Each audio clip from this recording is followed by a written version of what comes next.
Hey everyone, welcome back to the channel. Apologies for the long-awaited update for April, but we're going to go through the update for April today, and then I do have a few videos coming out in the next couple weeks about different processes that I've used for this website. So stay tuned, there's going to be some good content coming out within the next month, but without any further wait, let's jump into the April 2022 income and traffic update for my second authority website. So there was a massive content push. The goal was to publish 1,000 articles. I hit that goal in early January of 2022. And then since then, there's just been continued momentum of finding different pieces of content that have worked, doing different keywords of the same variations, and focusing also on some longer pieces of content that are 2,000, 3,000, 4,000 words. So the goal is to hit 1,500 articles by the end of the year. I really want to grow this site to one of the larger authority sites in the space, and the focus still remains all on informational content. I'm not sure yet if I'm going to kind of pivot to commercial content and target some affiliate keywords, but right now the informational content plan is working, and I really don't want to change the direction of the site just yet.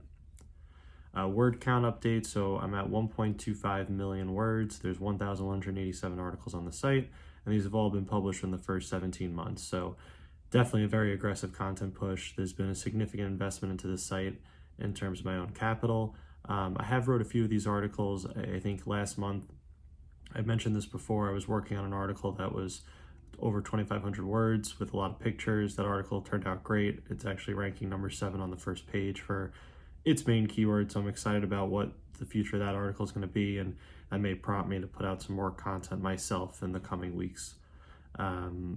But the average article word count has actually gone up. So I think it was around 1,040 words last month. Now it's 1,060 words. So you could just see how these longer pieces of content are raising the overall word count for my site, and I'm going to continue to see that word count climb in the coming months. Organic search traffic on Google Analytics. So I was averaging around 5,000 sessions per month, which would get me about 150,000 organic sessions per month. That number has creeped upwards more towards around 5,400, 5,500 on average per day for the month of April. Hopefully that continues to climb. If you factor in all the traffic that my site receives, I'm around 180 to 182,000 sessions on a monthly basis, factoring in all types of traffic, so direct, social, people just clicking through my site that are writers, all that's being factored in. But in terms of organic traffic, I'm around 5,400 sessions, slowly breaking out of a plateau, which I think I was kind of experiencing in February and March. I know there's a seasonality component very slightly to the site. Different things are going to happen throughout the year that cause traffic to kind of jump up for a week and then kind of come back down to my normal levels. Not too worried about that. I'm going to continue to keep pushing content and see how we can grow it to prepare for the high RPMs that we're going to experience in Q4 this year. And this is just kind of zooming in on the plateau question that I had in the prior month. So April, really good momentum in the first half of the month, kind of dipped back down in the second half. Just continuing to monitor it. There's not really too much I can do about it. I'm continuing to publish content, continuing to do a lot of outreach to build up my authority. So hopefully between the combination of those two, the breakout out of the plateau will be a drastic one, and something that I'll be very happy that I work towards by continuing to push content and not getting discouraged by the flatter levels of traffic. April was actually my best month I had in terms of earnings, if you rule out the month of December, which has the incredible RPMs.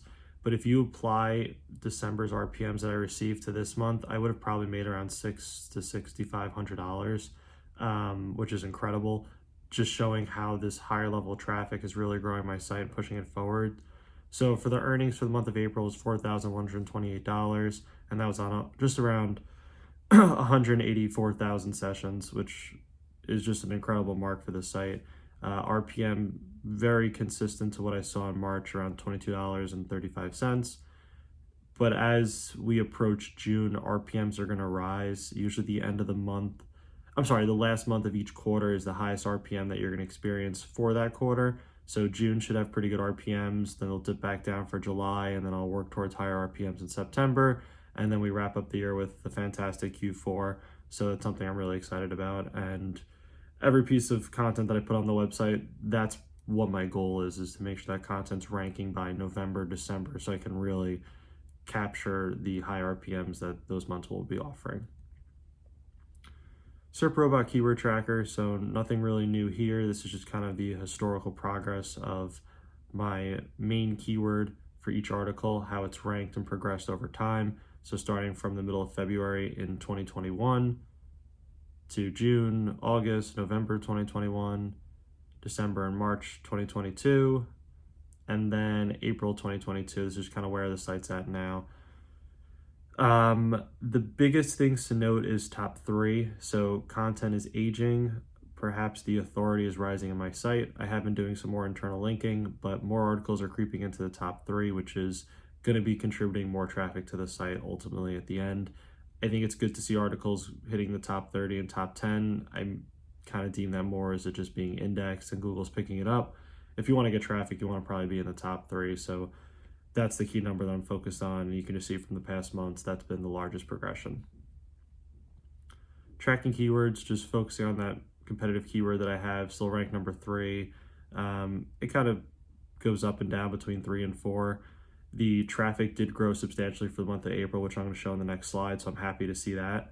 But kind of continuing to monitor the impact that links have on building this keyword up. I'm going to try a few new type of strategies for building out authority for some more medium and high competition keywords to see what that does for the site.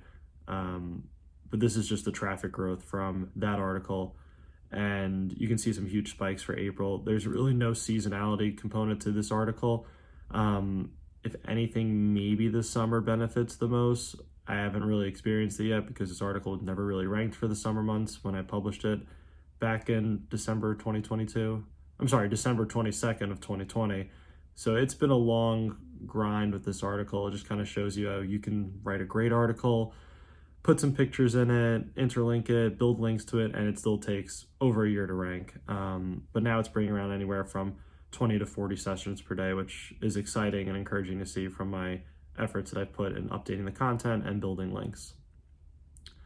Google Search Console, just kind of seeing different ways how the plateau has occurred.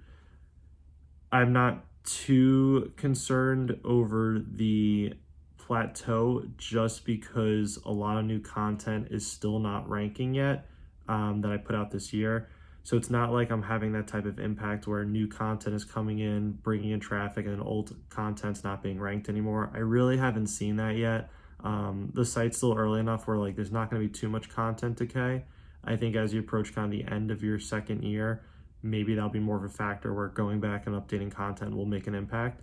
So something I continue to monitor, but at this point, I'm still focused on new content rather than updating and reviving old content.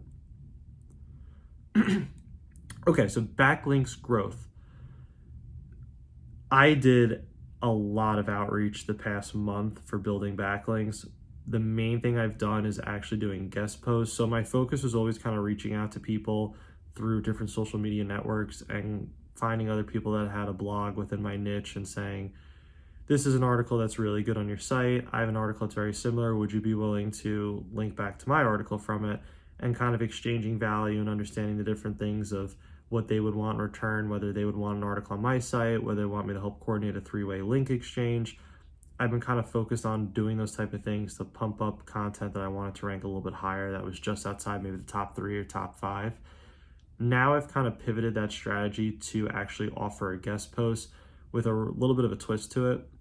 So one thing I'm able to market is, since I built this site to over 180,000 organic sessions per month, I can go to another blogger and say, I have some experience ranking content and doing good keyword research analysis. I can bring that keyword research analysis to your site, give you some topic ideas, and I will write an article for one of those topic ideas that I think you can rank number 1 for and win the snippet. All I'm looking for is just a do follow link back to my site. I will prepare the content. I will give you pictures. I will take all the hard work out of your hands. All I'm looking for is just a link back to my site. So that has gone really well. I've gotten over 15 to 16 links from that, and I haven't really done too much outreach for it. They've all been really high quality blogs in my niche. I've really enjoyed working with a lot of these people. I've had phone calls with about half of them. I really enjoyed this. I really don't even see it as a guest post. I see it as kind of like a collab opportunity for me to make a new friendship or partnership with somebody who has the same site niche as me, learn a little bit about what they're doing. I tell them anything I can to help them. And in exchange, a link comes out of it. So you got to think there's more to just building links and just saying, put my link here, and then you kind of move on. Like, you want to offer value back. You want to see how you can help their site. You want to think what they're looking to get out of the relationship. And that's been something that's been really pivotal to the backlink growth. My domain rating's only gone up 1 to 39. It has touched 40 and come back. I think by the time I do my next update, my site's going to be well in the 40s. So this is something that's worked. I haven't really seen it benefit content yet in terms of spiking articles that I've built links to, but I think that's going to come in the coming months and something I'll continue to keep you guys updated with. Thank you everyone for your questions on my last YouTube video. So there's going to be, the rest of this video is pretty much going to be going through those comments and answering some questions. There was some really good questions this month, and I want to take the time to kind of go through each one. So the first one from Langston Speaks was, as your site grows, did you move away from shared hosting? If so, what did you choose? How do you determine what time was to upgrade? So this is a very good question. Actually, from day one, I did not use shared hosting. I purchased a more premium plan from WPX Hosting. I saw some things in the past how site speed could be compromised when you're using shared hosting. It was something I wanted to stay away from. That's if you use providers like HostGator or GoDaddy. I used to use HostGator many years ago when I used to build some smaller sites. Didn't really think much of it at the time when core web vitals weren't a big issue with Google. Now it's a lot more of a priority. You don't want to really have shared hosting, especially as your site grows. It will slow down your site. WPX Hosting, I think, is a great provider. Terrific customer service. Anytime I have an issue, you can go into live chat and they'll answer a question right away. So that's what I recommend if you're trying to move away from shared hosting. Keith asked, so you mentioned that you listened to my interview on niche pursuits, which is awesome. Thanks for coming to the channel. I'm curious, with that many articles, about how many page views per month are these low competition articles getting for you? Yeah, so about, I mean, really 80 to 90% of my content is low competition articles where I'm going after a keyword where I know I'm going to rank in the top 3 by the time that content ages and Google gives it the appropriate time to rank. So most of what I'm publishing is low competition. Even when I go after some medium and high volume keywords, they're still not super competitive. Low competition is the whole part of my business model. I'm trying to answer the question or go after the topic that no one's really discussed before, or the only sites that talk about is like user-generated content like Quora or message boards. So a big part of this project is low competition, and I think out of these articles, let's say maybe 1,050 of the articles that I currently have on the site are probably all just focused on low competition.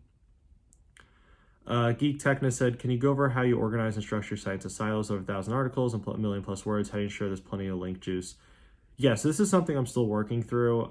I do have a general topic on my site that is just kind of like a questions topic, like frequently asked questions or like tips. Most of my articles go into there because they're really not part of some larger cluster or larger silo. I don't get too caught up in it. There's some efforts that I make where I target, 15, 20 articles within a certain cluster that are all related, and I make sure I interlink each article as I publish the new one, and then link them all at the end. So there's all like kind of a link wheel going around to all of them. I don't get too caught up in the structure though. If it's low competition and it's related to other topics on my site, I'll find some related keywords on the site and link them around, just trying to pass a little bit of juice around. When I'm building links, I focus on a few articles to really focus and push them to number 1. But when I have opportunities to just send some link juice around, even if the article is something that maybe is already ranking number 1 or number 2, I'll still send a link there just to pass around that link juice. Some of my articles have no internal links, which I still got to go back to and fix, but some of them do have anywhere from 1 to 7 internal links. So I know if I build a link to that site, build a link to that specific URL or that article, link juice will be going around. The other articles that are interlinked are going to benefit from that juice. So very good question there. Devin Pig said, hi Charlie, without getting too personal, do you think your profession or training has helped in building these sites? Yeah, so I mean, I have a background in finance. I mentioned that on this channel before, as well as some other podcasts that I've been on. I think having a background in finance can help you in certain aspects. I think more from the investment and business side of just how is this project going to work. It can be very daunting putting in multiple thousands of dollars into content and building something up that hasn't made any money yet. So I think having that experience in finance and seeing kind of how return on investment works and what type of multiple you want to receive from a site when you sell it, and just all those different components did help me feel a little more assured when I was making this investment, to know it was a good business model and something that could be lucrative if content ranks and traffic pours in. So great question there. I do think it has helped in building these sites, but I don't think it's something that can hold you back from not having that experience. Good question there. Question, where do you take images for your posts? So all my images I take from depositphotos.com. I pay for a premium membership. I've done two different things in the past. I've purchased a monthly subscription, which can cost anywhere from $30 to $100 a month for images. And then once you go into the next month, your credits reset. The other thing I'll do is I'll take advantage of their promos where they do 100 credits for $100, where you get 100 images. That's been very good, and it's something I'm continuing to do as I do images for that site. What ad density are you using for Mediavine? A while back I did some testing, and the best was the highest density, but think about doing another test. So I do max density for Mediavine. I try to crank up, I think, both desktop and mobile to the max percentage. I don't think it really impacts my user experience. I've tried different things. It doesn't really affect people leaving the site or affect rankings at this point.